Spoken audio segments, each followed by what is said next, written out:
For 4 years, a family in a quiet cul-de-sac in Ohio waved at their neighbor every single morning. They borrowed his ladder. They brought him soup when he was sick. Their kids called him Mr. Ellis. He came to 2 birthday parties. He signed a sympathy card when the grandmother passed away. A card the family still has, in a drawer in handwriting they can't explain. Because 6 months ago, they found out Mr. Ellis never existed. Not moved away. Not changed his name. Never existed. No birth record. No social security number. No prior address. The house he supposedly lived in for 4 years had been empty the entire time. Legally, on paper, uninhabited. So who did they wave at every morning? Beat. Music fades in slow, minor key, uneasy. Stay until the end, because there's a detail about that sympathy card that the family has never said publicly, until this video. Maple Crest Court is a cul-de-sac of 8 houses in a town called Bellbrook, Ohio. A modest, unremarkable place with maybe 6,000 residents. The kind of town where you know your neighbors' cars better than their last names.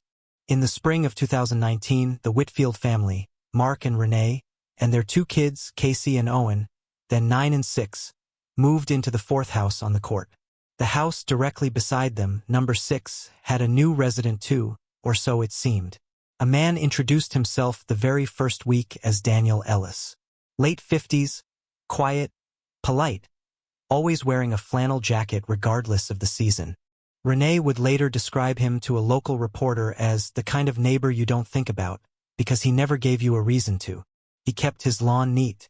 He waved from his porch every morning around 7:15 a.m., right as the Whitfields left for school drop-off. He didn't host parties or play loud music. He was, by every account, unremarkable in the best possible way. Over 4 years, small interactions built into something resembling a real relationship. Mark borrowed Ellis's ladder to clean the gutters, twice.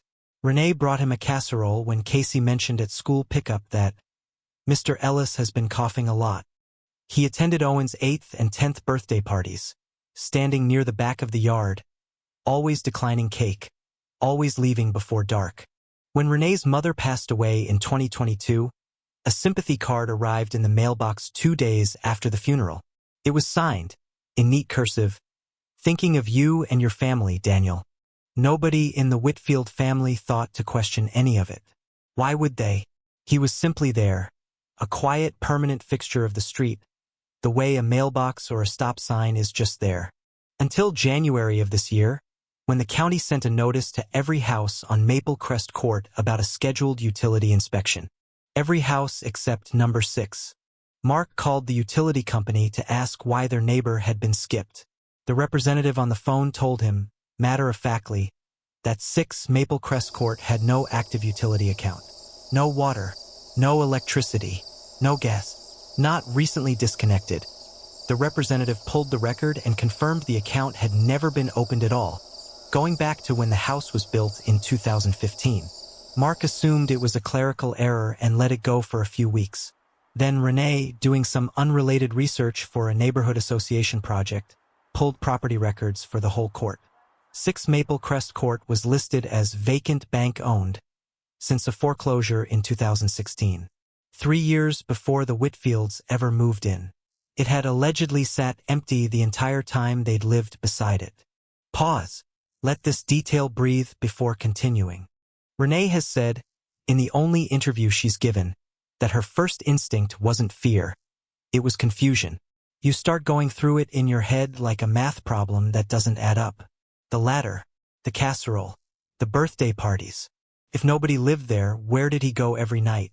Where did the ladder come from?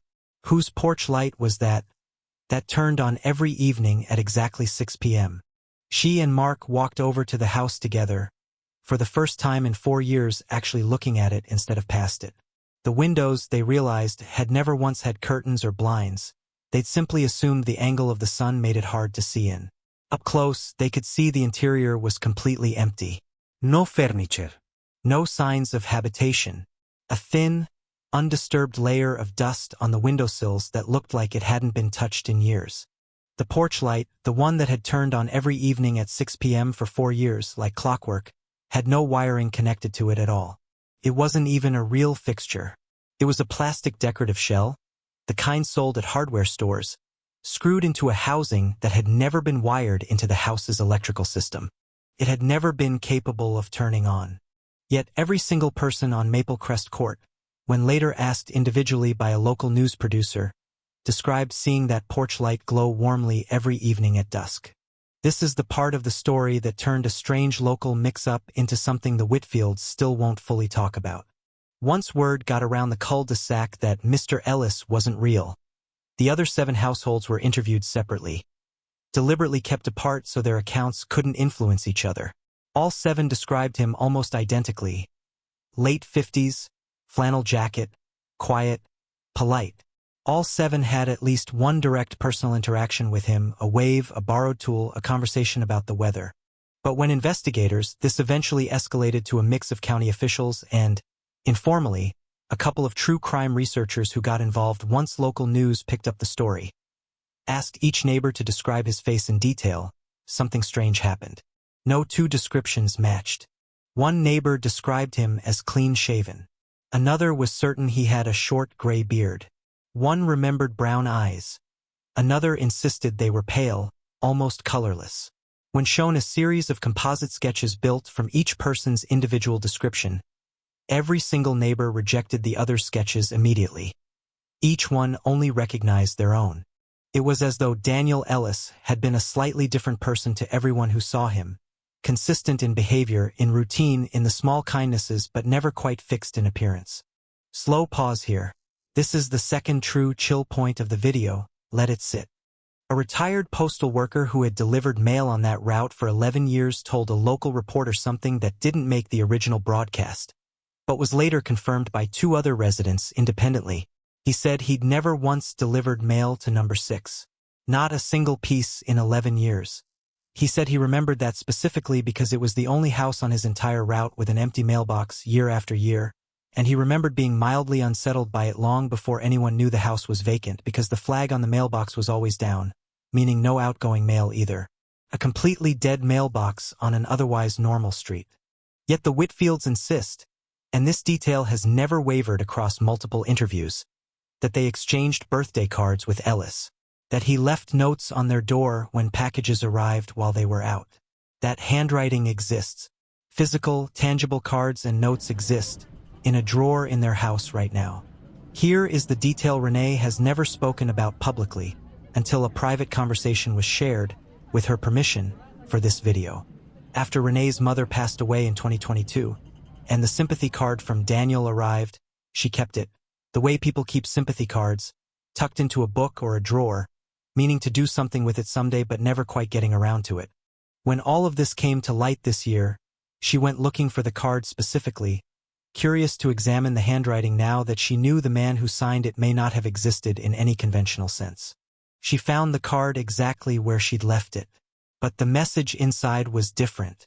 She is certain, and her husband corroborates this, having read the card back in 2022, that the original message said simply, "Thinking of you and your family, Daniel."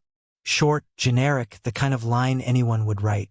The message in the card now, in the same handwriting on the same cardstock, reads, "I told you I'd always be watching over the street." Renee has said she does not believe cards rewrite themselves. She has said she does not have an explanation. She has said that she has not opened that drawer since, and that Mark is the one who confirmed, reluctantly, that the new message is there, in case she'd imagined it. She has said one more thing quietly in that same conversation, something that has never been published until now. She said that the porch light at number 6 turned on again, once, about 3 weeks after they discovered the truth. Same time, 6 p.m. exactly. Mark went out to check the wiring himself, certain some contractor must have been through the property. There was no wiring. There was still no electrical connection of any kind to that plastic fixture. It was on anyway. The house at 6 Maplecrest Court remains legally vacant, still owned by the bank that foreclosed on it in 2016, still awaiting a sale that keeps falling through for reasons the listing agent has described, off the record, as buyers getting a bad feeling and backing out before even making an offer. No trace of a Daniel Ellis exists in any public record in the state of Ohio, or, as far as researchers have been able to determine, anywhere in the country. No birth certificate, no social security number, no prior address history. No photograph exists of him, despite 4 years of birthday parties and neighborhood interactions. Every single person who was asked to check their phone for photos of block parties or gatherings found that, in every picture where Ellis should have been standing, he simply wasn't in the frame. Not blurry, not turned away. Absent in photographs that other neighbors clearly remember him being present for when the photo was taken. The Whitfields still live in their house on Maple Crest Court. Renee has said she still occasionally catches herself starting to wave at 7:15 in the morning, out of 4 years of habit, before remembering there's no one there to wave back. She has said the hardest part isn't the fear. It's that every kindness, the ladder, the soup, the birthday parties, the sympathy card, felt completely real while it was happening. She has said she doesn't know what to do with 4 years of genuine, warm memories that may have never had a person behind them at all. And every evening at exactly 6 p.m., several neighbors on the court, not all of them, but several independently without prompting each other, say they still glance toward the house at number 6, just to check. Because most nights nothing happens. But on the nights the light does come on, nobody on Maple Crest Court has been willing to go outside and look at what's standing on that porch. If a neighbor you've known for years turned out to have no record of ever existing, would you still trust the memories you have of them? Tell us in the comments what you think was really living at number 6. And if this story stayed with you, there's another case waiting right here. One where an entire family swears their house has an extra room that isn't on any blueprint.